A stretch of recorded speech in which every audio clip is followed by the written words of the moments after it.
बस्यो अनि हरलाएर अनि वासिङमा धुने सबै जान्दैन हामीले भित्रै चेनपुली भनेर सापट हो चेनपुलीको गियरबक्स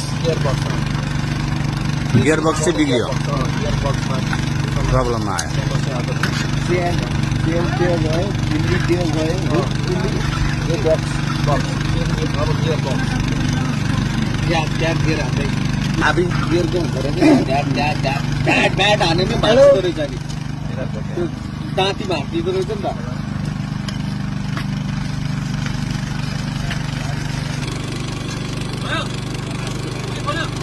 पुरै हो नि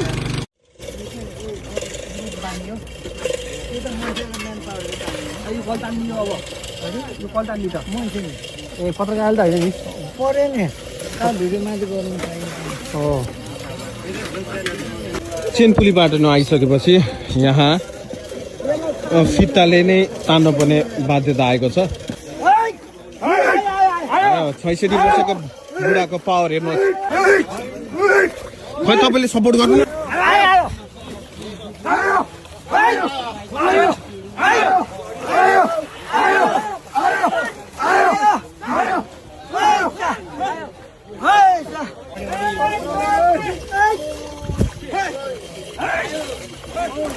त्यो जरालाई निकाल्नको लागि अनेक टेक्निक युज गर्नु परिरहेको छ यो टुचिङ लगाएर अब यहाँ अर्को जराको सहयोगबाट चाहिँ यो निकाल्न खोजिएको छ यो सबै टेक्निक आइडियाहरू सबै रेज गर्ने चाहिँ अभियसली टायर बा नै हुनुहुन्छ उहाँको आइडियाबाट बस्दा अनेक आइडिया तर कहिलेकाहीँ हामीले पाएको मान्छेको कुरा सुन्नुपर्छ भने जस्तो 40 वर्षको एक्सपिरियन्स भएको मान्छे त्यो मुढा हल्लाउनु पर्छ हातले भन्ने कुरा आएको थियो त्यो अनुसारले नै हल्लिन त हल्ल्यो तर अलिकति दबिएको कारणले चाहिँ अलि मुस्किल भएको थियो अब हामीले अपडेट दिइरहेका छौँ केले अलिकति छेकेको छ यही मुढाले यो मुढा ननिकालिकन यसको तलको टायर मरै आउँदैन लुकेसन बसाल्यो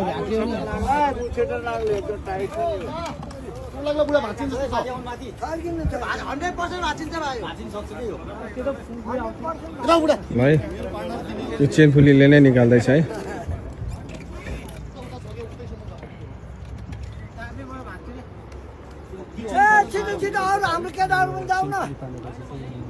यही बातक हो यही निकालेपछि चाहिँ अब के सहज हुन्छ नि रुख बाल्न काम लाग्छ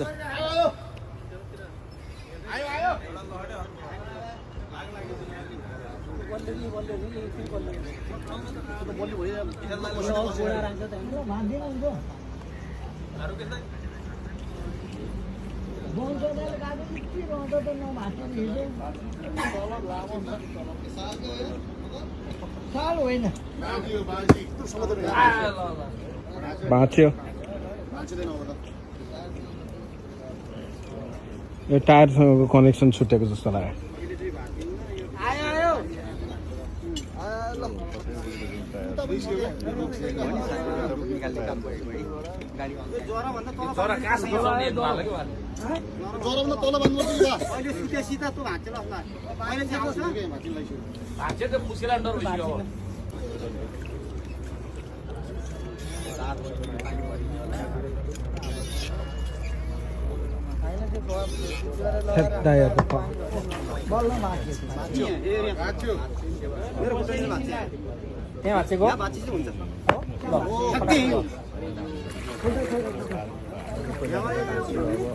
फाइनली यो भाँच्यो फाइनली भाँचिएपछि एभरेज गयो नि होइन कति बजेसम्म बस्ने अब सशस्त्र छ हाम्रो प्रहरी भाइहरूले 7 दिनजेल हामी काम गरिरहेको राति कति बेलासम्म काम गर्नु सक्छ काम त हामीले मेन पावर पायो भने त 7 बजेसम्म नै गर्छौँ अनि बेलुकाको लाइटहरू के छ टर्च लाइट चार्ज गर्ने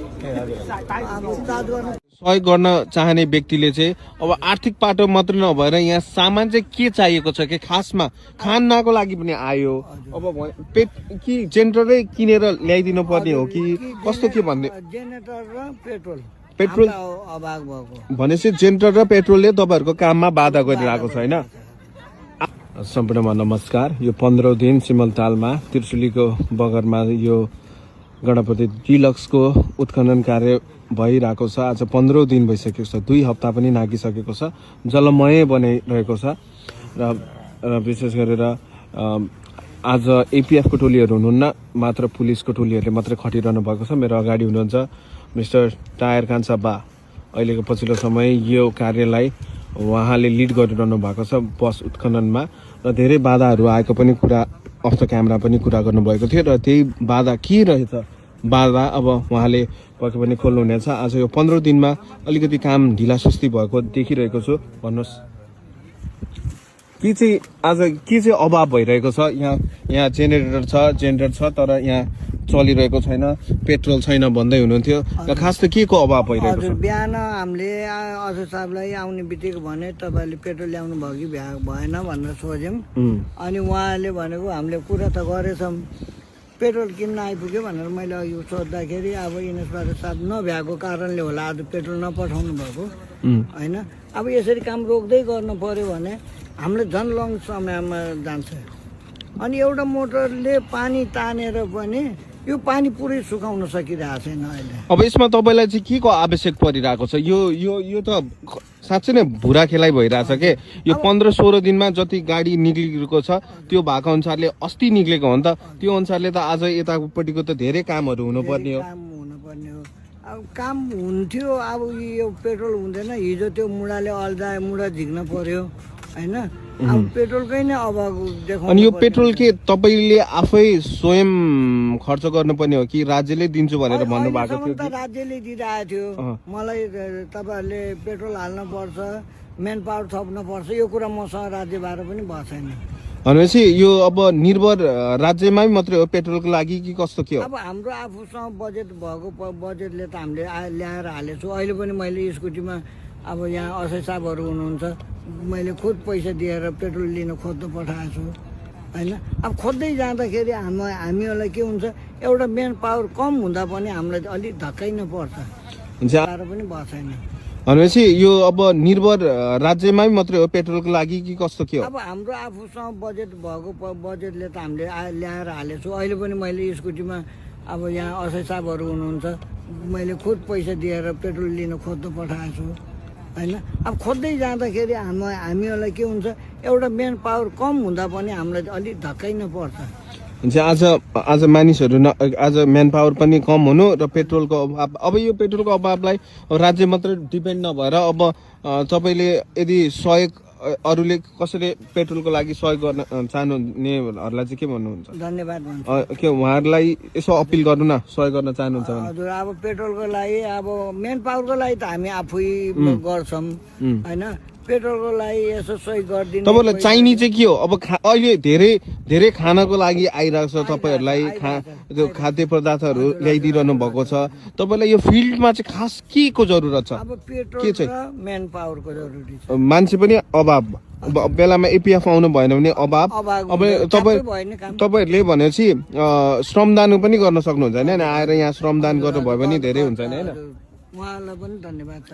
यदि होइन आउन चाहनेहरूले चाहिँ आउनु पर्यो। आएछ भोलेटारबाट पनि अब एकजना अब मेरै नजिकको एउटा ग्यारेजवाला भाइले काम सिकेर भोलेटारबाट पनि आएर हिजोदेखि खटिरहेछ। भनेपछि यसमा चाहिँ सबै अब हुन्छ नि, सहयोग गर्न चाहने व्यक्तिले चाहिँ अब आर्थिक पाटो मात्र नभएर यहाँ सामान चाहिँ के चाहिएको छ कि खासमा खानाको लागि पनि आयो। अब कि जेनेरेटरै किनेर ल्याइदिनु पर्ने हो कि कस्तो के भन्ने? जेनेरेटर र पेट्रोल अभाव भएको भनेपछि जेनेरेटर र पेट्रोलले तपाईँहरूको काममा बाधा गरिरहेको छ होइन?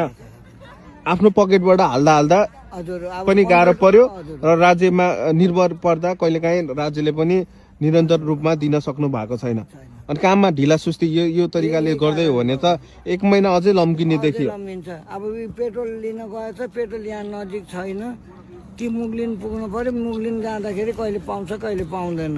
अब छोरा यता अब चितवन गएछ कि कता गएछ त्यो मलाई नि थाहा छैन।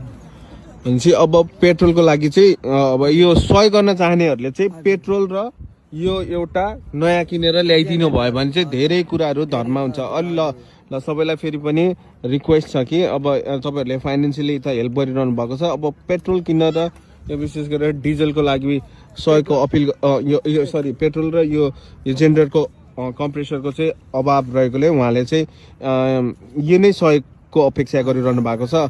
यो काममा ढिला सुस्ती हेर्नुहोस्, आज जनशक्तिहरू पनि धेरै कम नै देखिरहेको छु हिजोको भन्दा। त्यही हो ल।